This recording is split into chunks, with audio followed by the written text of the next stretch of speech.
fiery horse with the speed of light, a cloud of dust, and a hearty hi-yo silver. The Lone Ranger.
His faithful Indian companion Tonto, the daring and resourceful masked rider of the plains, led the fight for law and order in the early western United States.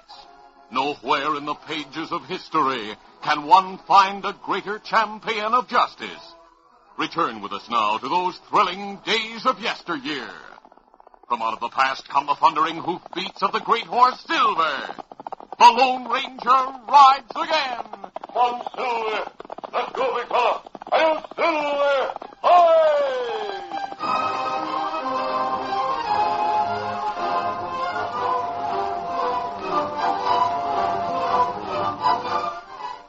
The Lone Ranger and his Indian companion Tonto rode a trail through the hills toward the town of Rockcrest. You say we come here to help search for outlaw gang Kimasabi, but you not tell more. I don't know much more, Tonto. The sheriff in Rockcrest notified the marshal that several robberies have been committed by a gang, but that he couldn't get a line on any of its members. And they must have smart leader. Yes. The crooks wear masks and cover their tracks well. I hope we'll be able to find some trace of them and help in their capture. Come on, Silver. Get them up,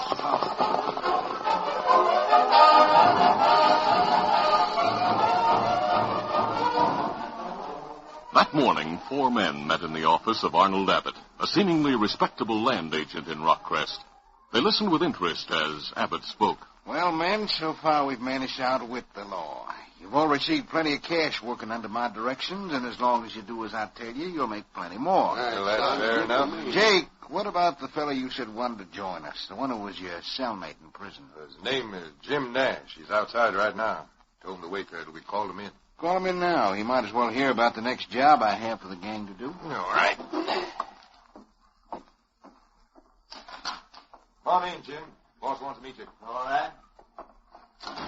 Here's Jim Nash, fella I told you about. Hello, Nash. I'm Arnold Abbott. Meet Joe, Hank, and Sam. Howdy. How do you? Sit down, Nash. Thanks. Jake tells me you're interested in joining us and making easy cash. Yeah, that's right.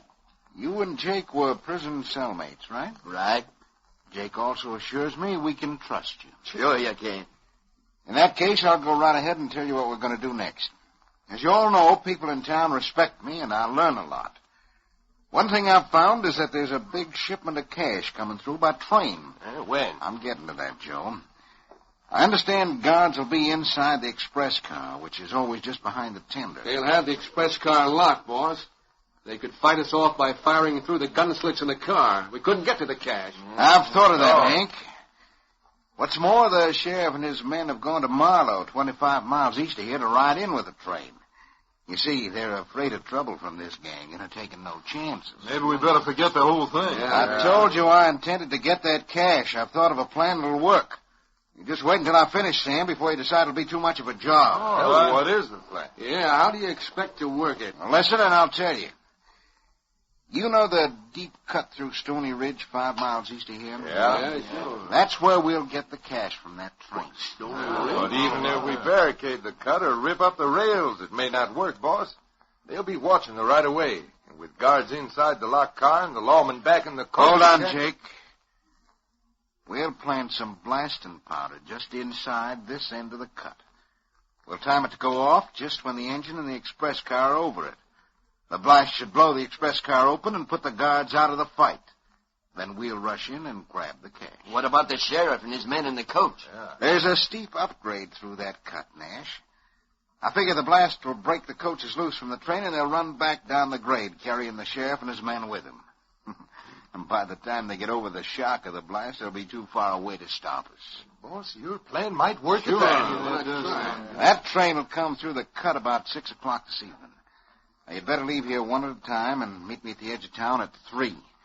We'll go out and get ready. All right. Jake, you take Nash with you to your hotel room and get him settled. Sure.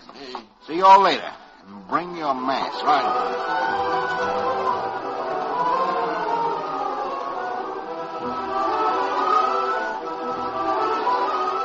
In the hotel room, Jake noticed that Jim was unusually quiet and finally spoke of it. What's eating you, Jim? You haven't said much since we left the boss's office. I've been thinking, Jake. About what? When I said I'd join your gang, I didn't know they'd go in for wholesale killing. Well, don't tell me you're getting squeamish. Maybe.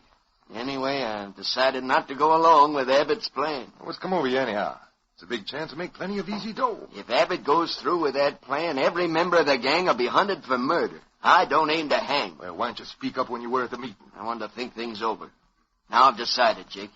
I'm not going to join the gang after all. I'm heading out of here right now. Now, wait a minute. You can't go now. You know too much. You know you can trust me to keep my mouth shut, but I just don't want any part of it. I'll get my horse and... Hold on, Jim. I'll not let draw, Jake. All right. All right, you outdrew me.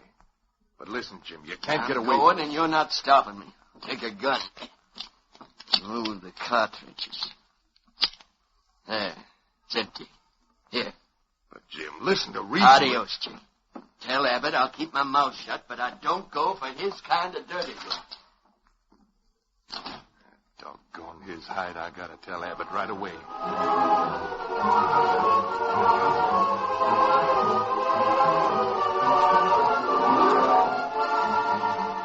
Jake hurried to Arnold Abbott's office with the news that Jim Nash had decided not to join the outlaw gang. Abbott pounded his desk in anger as he spoke. By thunder, Jake. You recommended Nash, and now look what's happened. Well, he doesn't go in for killing, boss, and I didn't know he felt that way. Do you realize he knows now that I head the gang? And he also knows what we intend to do at the cut? Oh, Jim will keep his mouth shut. I feel sure of that. How can you feel sure? You were sure he wanted to join the gang, too, remember? Boss, where I was he had no- heading, do you know?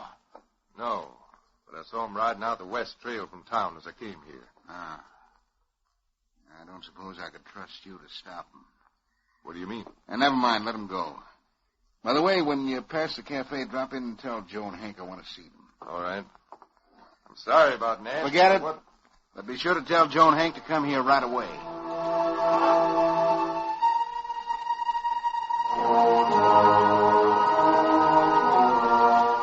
A short time later, the two gunmen, Joe and Hank, stood before Abbott's desk listening as he told them what Jim Nash had decided. What do you want us to do, boys? You and Hank follow Nash. He rode out the west trail. When you catch up to him, you'll know what to do.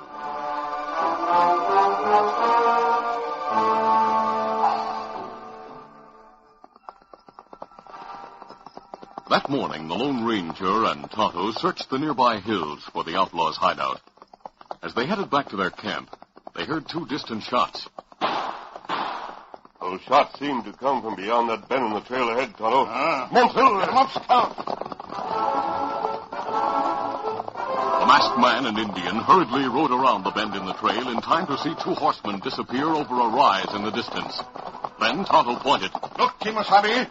Someone lying on trail. Yes, the horse must have gone on. I don't see it. Easy, fella. Let me see. He's badly wounded, Tonto. But he's still alive. They plan to blow up the evening train at the cut. A lot of people be killed. The gang. Afraid I'd tell. Easy, fellow, easy. Stop him. The head of the gang. Easy. Who is the head of the gang? The leader is...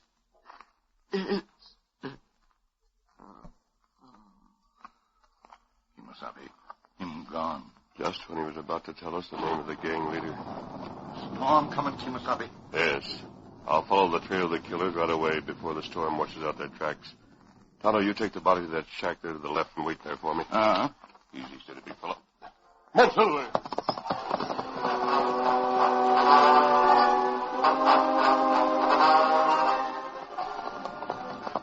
At first, it was easy for the masked man to trail the two men. Then the storm broke, and heavy rain gradually washed out their tracks. Still, the Lone Ranger rode in the general direction the two crooks had taken.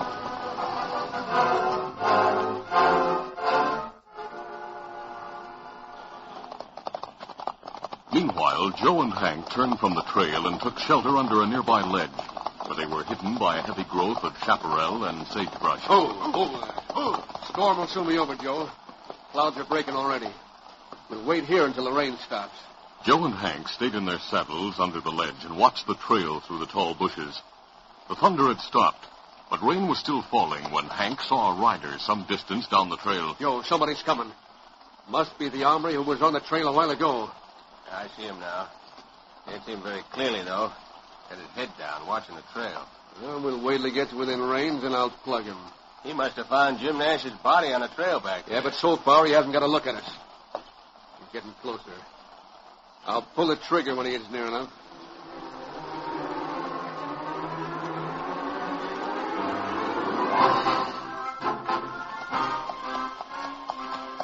The Lone Ranger, with his Stetson pulled down to keep the rain from his face, moved along the trail watching for some sign that the men he followed had gone that way. Because of the rain, he had no way of knowing they had turned off the trail, and that ahead and off to the right, the two crooks were watching his approach from behind the concealing brush. Suddenly...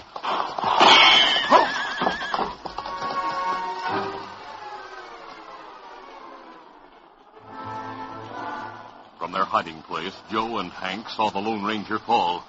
Hank, you got him. Yeah, the brush along the edge of the trail hides him, though. We better ride out and make sure he's done for. No, he may be playing possum. I almost got caught that way once before. He can't identify us. Because of the rain, he can't follow us. Let's get away from here. Come on. Get up. Get up.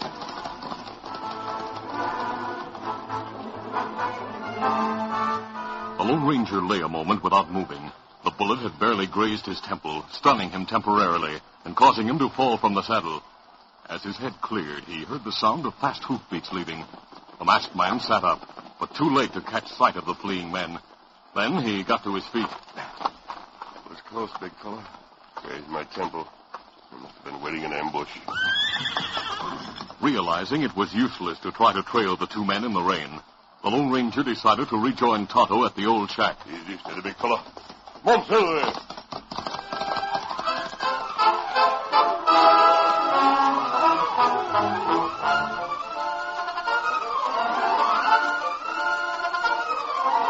The curtain falls on the first act of our Lone Ranger adventure. Before the next exciting scenes, please permit us to pause for just a few moments.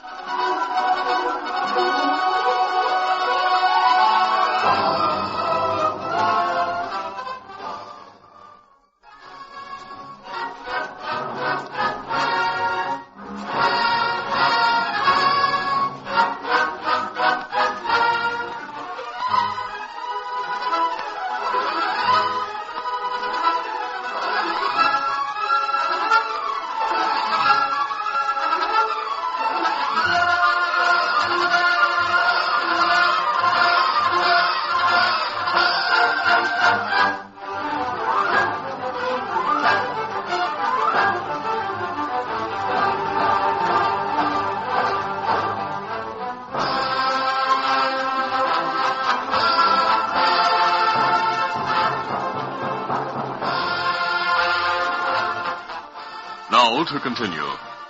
The storm had passed by the time Joe and Hank reached Abbott's office to report the successful killing of Nash out on the trail. The Lone Ranger rejoined Tonto and told him what had happened. Then the two men made a shallow grave near the old shack for Nash's body. Later, they rode toward town. It not good storm wash away tracks of killers. I wasted good time and almost took a bullet by following them. That's right. You plenty lucky. Bullet not leave burn marks. It's almost noon, Tonto. We haven't much time. Why you think them shoot, fella? You think him member gang? Yes, he mentioned a gang. He said that they were planning to blow up the evening train at the cut. That's right. And what we do? We'll ride to the edge of town, and you go to the sheriff with a note informing him of what we've learned. I'll wait in the clump of trees until you and the sheriff come out there. Then we'll make our plans. Come on, Silver. Let 'em up, Scout.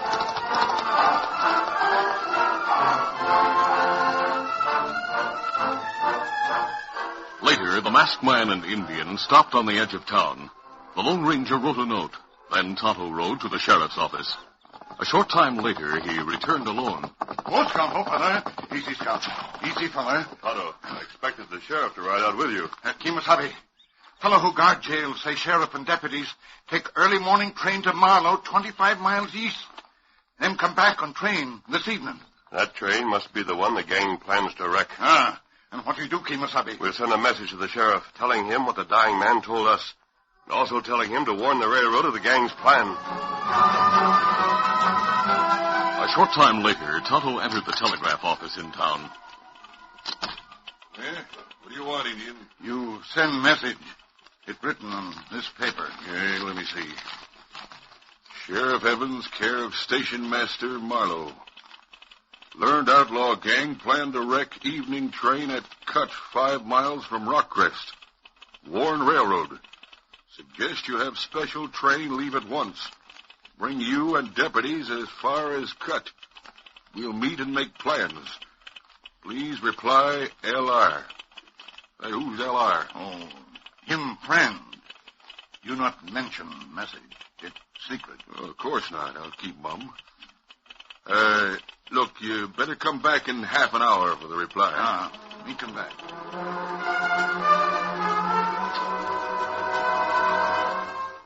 As soon as Tonto mounted and rode away, the telegrapher hurriedly left his post, went to Abbott's office, and showed him the message Tonto had left. Abbott read it and said, You go on back to your office and forget this message. I'll have a couple of the boys pick up that Indian when he comes back there to get the sheriff's reply. What about that fella L.R.? Don't worry. We'll find out from the Indian who he is and get him, too. Then we'll go on with our plans. Half an hour later, Tonto opened the door to the telegraph office and entered. I got the answer for you, Indian. That's good. As Tonto closed the door, he failed to see a figure that had been behind it. Then... This'll fetch you. Hey, that did it, Hank. We'll get his horse and take him to Abbott's place.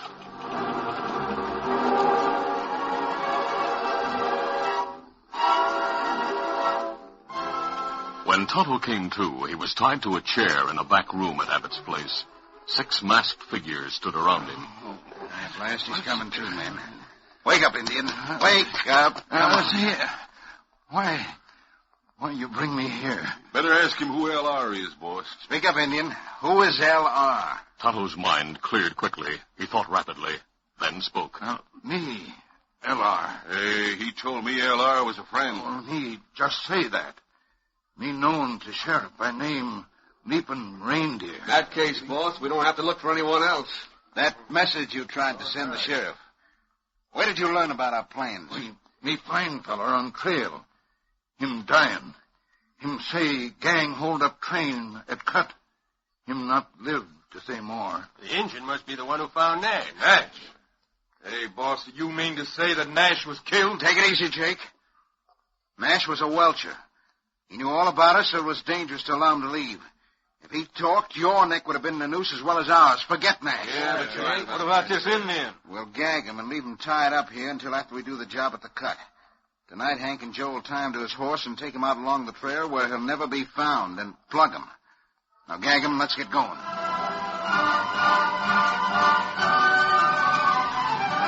The Lone Ranger waited in a cottonwood grove for Tonto to return with the sheriff's reply. As time went on, he became concerned. He removed his mask and quickly disguised his features, so that he might trail Tonto into town. Then he rode to the telegraph office. Oh, easy. Steady, big fella.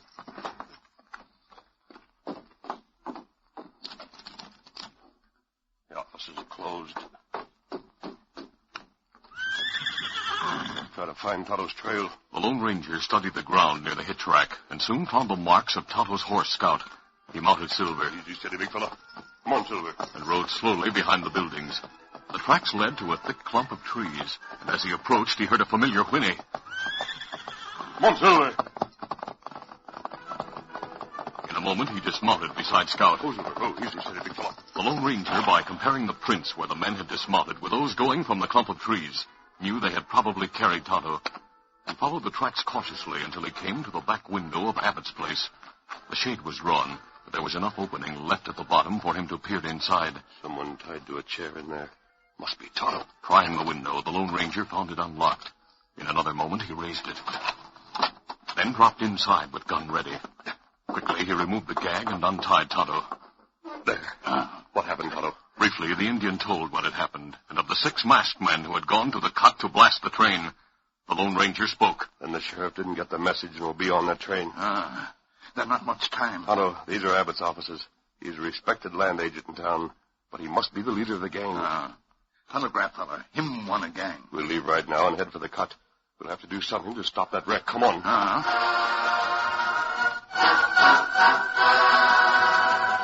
The Lone Ranger once more assumed his mask. Then he and Tonto started at a gallop to ride the 5 miles to the railroad cut. When they neared the cut, the Lone Ranger called a halt. Oh, easy, steady, big fella. Now we'll lead the horses in among the trees, Tonto, and we'll go forward on foot. We'll take our lariats in case I need them.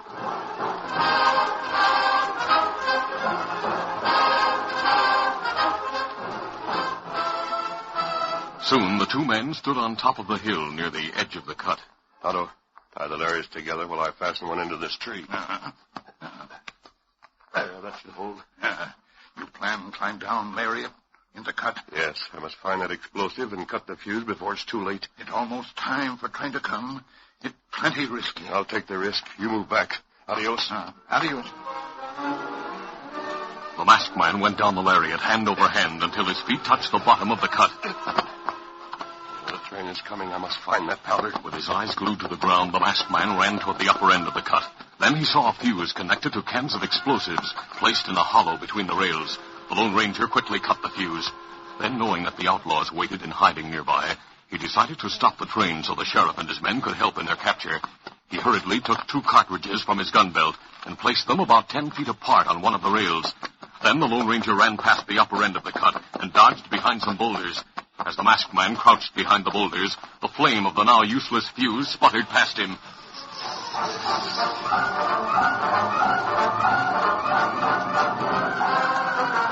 From their hiding place behind the boulders, not far from the entrance to the cut, the outlaws waited tensely for the explosion as the train approached. Here it comes. The powder should explode any minute.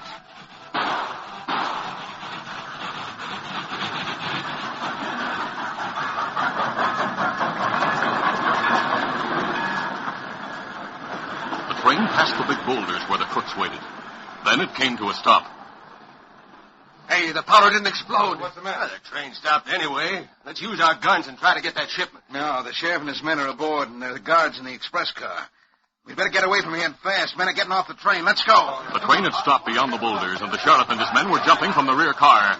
The train had passed the hiding place just far enough to place the crooks between it and the rocks where the Lone Ranger had taken his position. Tonto had joined the masked man. They opened fire as the crooks started to mount. Meanwhile, the sheriff and posse headed toward them. Hey, look! A gang of masked men behind those boulders. Don't let them get away!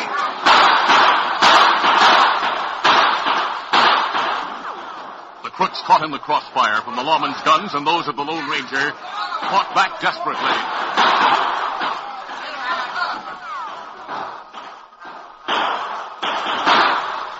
Gradually, the lawmen surrounded them. Several of Abbott's men were wounded before the others realized they didn't have a chance and dropped their guns.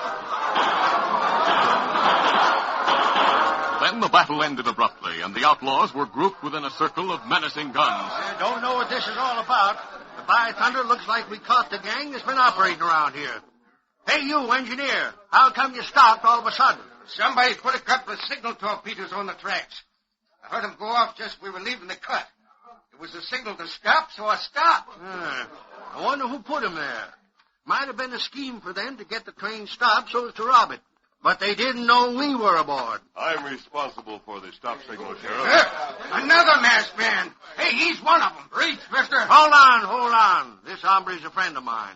I received word from the United States Marshal he was coming to help round up the gang. And by thunder, looks like he did it. Get the masks off those others. I got this one off. Hey, look, Arnold Abbott. I think he's the leader of the gang, Sheriff. Arnold Abbott? Great day. Everybody in town trusted him. Abbott, you dirty sneaking polecat, you'll go to jail for a long, long time. They'll all go on trial for murder, Sheriff. We found the man shot on the trail today. He was murdered by members of the gang. I had nothing to do with it. You did so. You had him killed. Jim Nash was a friend of mine. He just... Shut up, you fool! Your telegraph operator from town. He's one of the gang, too. The Lone Ranger told briefly all that had happened.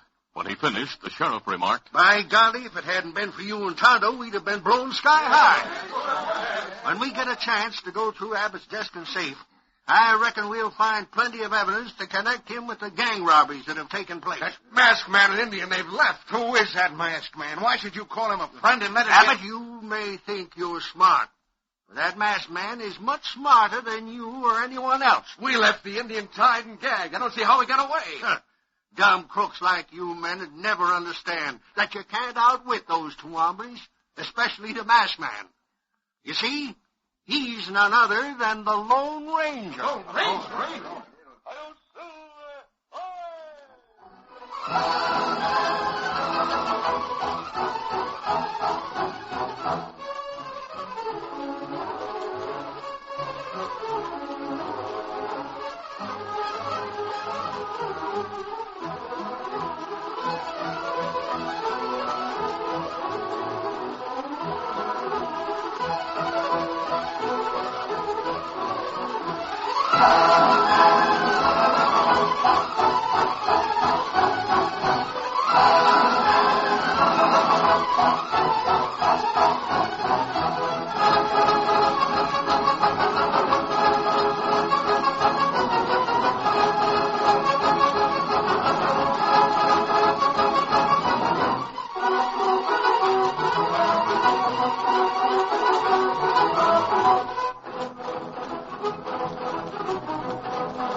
This is a feature of the Lone Ranger Incorporated, created by George W. Trendle, produced by Trendle Campbell Muir Incorporated, directed by Charles D. Livingston, and edited by Fran Stryker. The part of the Lone Ranger is played by Brace Beamer. You've been listening to the OTR Gold Network. Find more classic radio at otrgold.com.